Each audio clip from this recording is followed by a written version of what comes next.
So நிறைய பேர் ரொம்ப ஓரளவுக்கு நான் செட்டில் ஆகிட்டு தான் போவேன் இருக்காம இப்போ உங்களால் மேனேஜ் பண்ண முடியுதா, அடுத்தது குழந்தை அதுன்னு வந்துச்சுன்னா கமிட்மெண்ட் வந்துடும். ஸோ அதுக்கு இது ஸ்கூல் செலவு, இப்போ இது மாதிரி நிறைய விஷயங்கள் வந்துடுறதுனால பணம் இல்லைன்றதுனால தான் ஒரு பெரிய பிரச்சனையாகவே இருக்குது இன்றைக்கி. ஸோ இப்போ வந்து பணம் is become a prerequisite for marriage.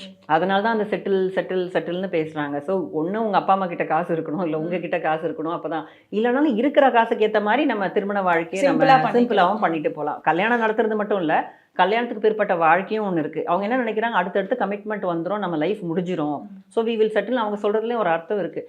But என்ன சொல்கிறேன்னா, பேலன்ஸ் பண்ணுங்கள். அதுக்குன்னு சொல்லி ரொம்ப டிலே பண்ணிட வேண்டாம். இதையும் நீங்கள் பார்க்குறது கரெக்டு தான். அப்போது என்றைக்கு தான் உங்கள் லைஃப்பை வாழ போகிறீங்க, கமிட்மெண்ட்னு போயிட்டே இருந்துச்சுன்னா then when I going to start லிவிங்கிறது இருக்குது. ஸோ 18 வயசுக்கு மேலேயே கொஞ்சம் அடுத்தடுத்து யோசிச்சு என்ன பண்ணலான்னு பிளான் பண்ணி ஒரு 25 வயசு மிட் வரும்போதாவது இந்த முடிவை எடுத்திங்கன்னா கொஞ்சம் டிவர்ஸ் ரேட்ஸ் கம்மியாகும், உங்களுடைய ஹாப்பினஸும் ஜாஸ்தியாகும், ஓரளவுக்கு பேங்க் பேலன்ஸ் இருக்கும், அதை வச்சு நம்ம மேனேஜ் பண்ணிக்கலாம். ரகங்கள் பலவிதம், ஒவ்வொன்றும் உலகத்தரம். தமிழக உற்பத்தியில் உங்கள் அனுஜ் டைல்ஸ்.